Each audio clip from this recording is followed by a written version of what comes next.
खुदावंद यीशु मसीह को धन्यवाद देते हुए आप सबों को जय मसीह की बोलता हूं। और मैं बार बार दसवें अंश की बात करता हूं।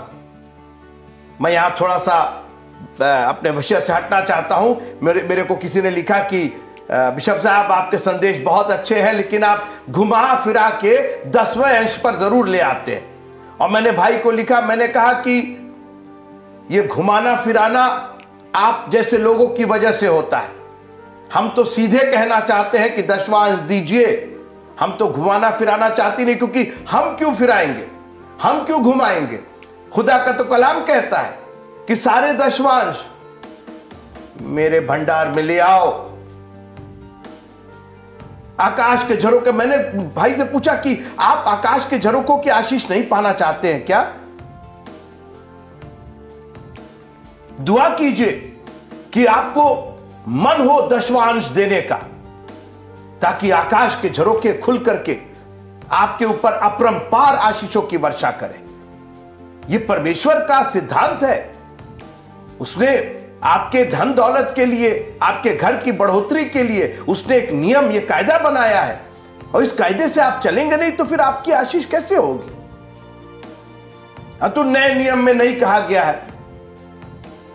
अरे हमने कहा खोजिए, नहीं कहा गया तो कहीं कहलवाइए।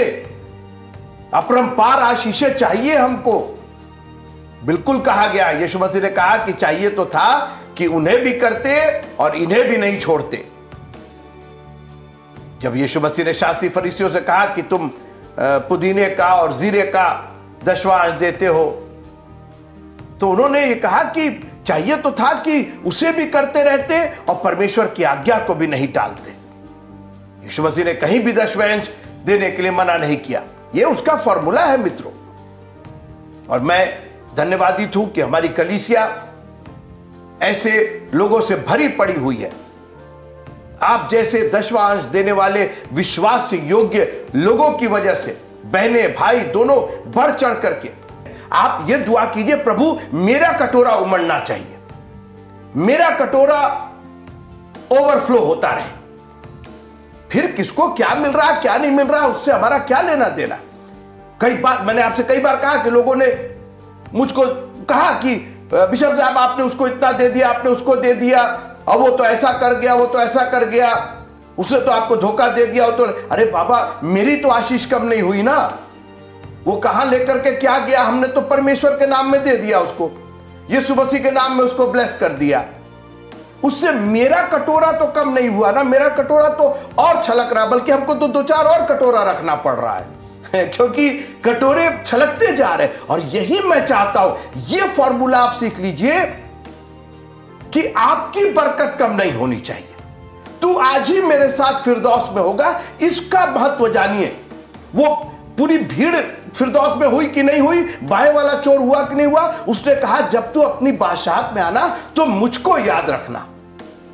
और उसने कहा आज ही तू मेरे साथ फिरदौस में होगा, बस इतना काफी है। अगर मैं फिरदौस में चला जा रहा हूं, अब मैं पैराडाइज चला जा रहा हूं, मैं स्वर्गलोक चला जा रहा हूं, तो फिर और हमको चाहिए क्या? क्योंकि सबको तो अपना अपना लेखा देना होगा। इसलिए मेक श्योर कीजिएगा कि आपकी आशीषें कम ना हो। लेकिन खुशी इस बात की है कि यहोवा मेरा चरवाहा है, मुझे कुछ घटी नहीं होगी। मैंने कभी अपने लिए पैसे नहीं मांगे, मैंने कभी नहीं कहा मुझको ये चाहिए, मुझको चाहिए। अरे मेरा देने वाला तो ऐसा है जो रुपए सोना और चांदी उसका और पहाड़ पर के ढोर उसके। आपको देना है तो परमेश्वर के, उसने कहा सारे 10वां अंश मेरे भंडार में ले आओ, मेरे अकाउंट में मत ला, इसके अकाउंट में मत लाओ, सेक्रेटरी और ट्रेजरर और फलाने, मेरे भंडार में। और ये भंडार परमेश्वर का है और यहां से परमेश्वर की आशीषें आप तक पहुंचती है।